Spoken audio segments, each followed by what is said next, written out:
Guru Brahma, Guru Vishnu, Guru Devo Maheshwara, Guru Sakshat Parabrahma, Tasmai Shri Guruve Namaha. Om Bhavatapa Pranashinne Ananda Ghanamurte, Jnana Bhakti Pradayine Matastubhyam Namo Namaha. Jai Ma. Okay. Today's topic is Shuddhachar.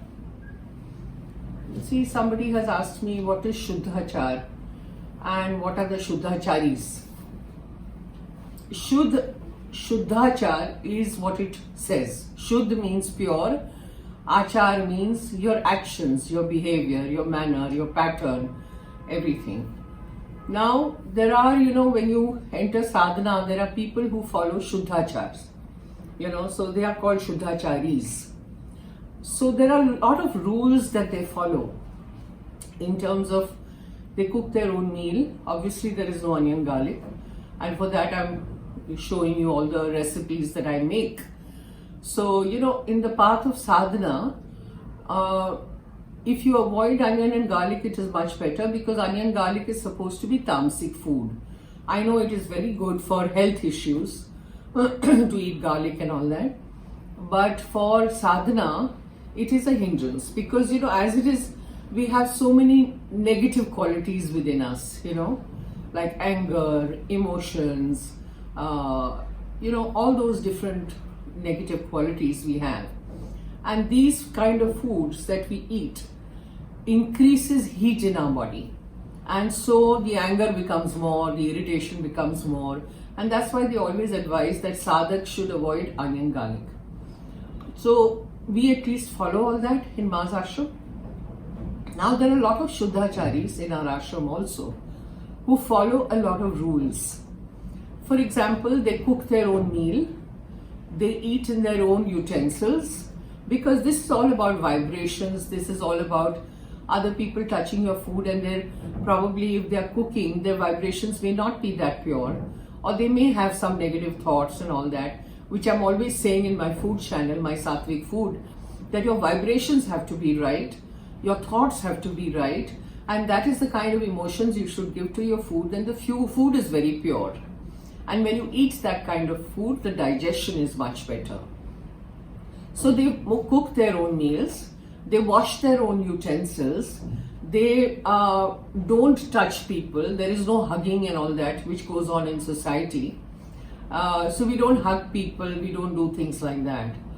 Now, when you enter the path and if you follow Shuddhachari, it's wonderful to follow that. Where you set certain rules for yourself and you don't allow outside energies to touch you. Now, according to me, for me, okay, this is my opinion, Shuddhachar is mansa, vacha, karmana has to be Shuddh. The mind has to be Shuddh, the speech has to be Shuddh, pure, good thoughts, good speech and good action. That is most important as far as I am concerned, okay. Now, I have seen several times people who are Shuddhacharis, they will follow all the rules to the T. It's wonderful that they follow the rules so well. Like, they do their own utensils, they do their own cooking, they don't allow other people to touch, and once they cook the meal, they take it only once in their thali, in their plate. Whatever, as much as you require, you take it only once, and second time they don't go for a helping. And then that food they finish completely. Nothing is left in the plate. So all these rules they do follow. Then they wash their own utensils, they do their own beds, they don't allow any help, outside help. But I have seen also, there was one particular Shuddhachari who was looking after a sadhu. Now she was so involved in her own Shuddhachari rules, like, cooking, washing her utensils, then doing her own thing, changing clothes 2-3 times a day. Like after you finish your meal, say for lunch, you have lunch. And after lunch, you are supposed to change your clothes and not wear the same clothes, because those clothes in which you have eaten is considered to be impure. So you change your clothes.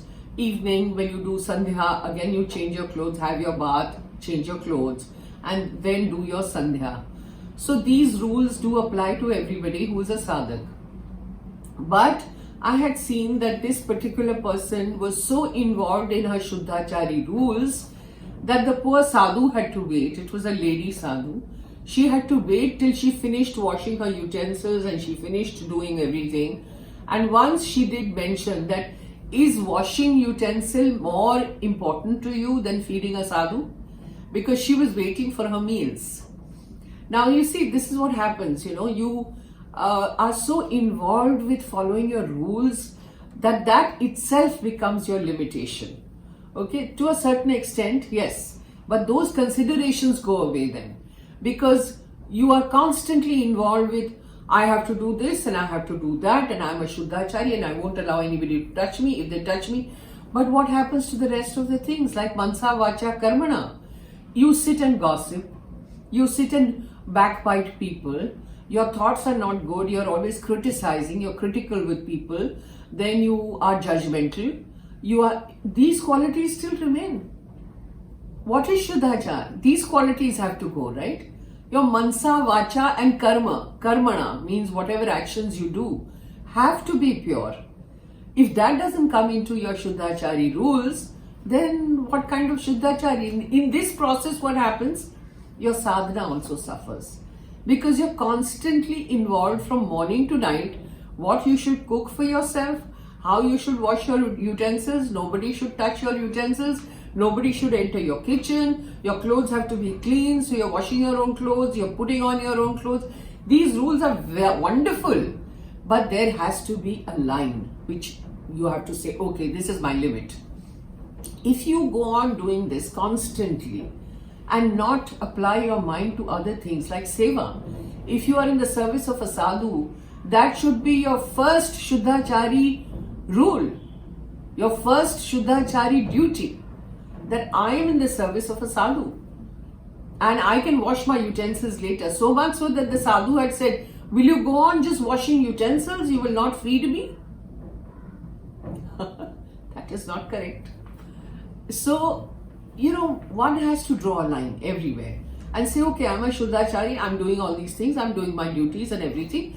But what about my sadhana? What about my seva? That has to be followed. Otherwise, what happens is, if you are so involved in this from morning to night, your sadhana definitely suffers. And so what happens in the process? Your progress also gets stunted. You don't move ahead. Because all your life, you have made your own limitation of being a Shuddhachari. It's wonderful to be Shuddhachari, but I'm saying you should be a Shuddhachari, but you should know how much to extend it. So somebody had asked me what is Shuddhachari and all. So I have my own opinions, because even I was a Shuddhachari once upon a time. Today I'm not. So, after a certain period, Shuddhachari also has no meaning. And it's fine, because I'm not saying I'm that involved or anything, but there comes a time when you say it really doesn't matter, because no negative vibrations will touch you, and you know about that. So that stage also comes, But if people want to follow Shuddhachari all their lives, they are most welcome to do it. But the other things also have to be there. Good speech, good thought, good actions. Then yes, you're a complete Shuddhachari. And that's what one aims at. One aims at that I want to be a Shuddhachari with everything, all the good qualities in me. Because if you don't have those other qualities, then Shuddhachari has no meaning. This is my opinion. I don't know about others. Okay? So I think that's all for today. And do let me know how you feel about this, and please comment. Thank you. Jai Ma. Om Bhavatap Pranashinne Ananda Ghanamurte Jnana Bhakti Pradayinne Matastubhyam Namo Namaha. Jai Ma.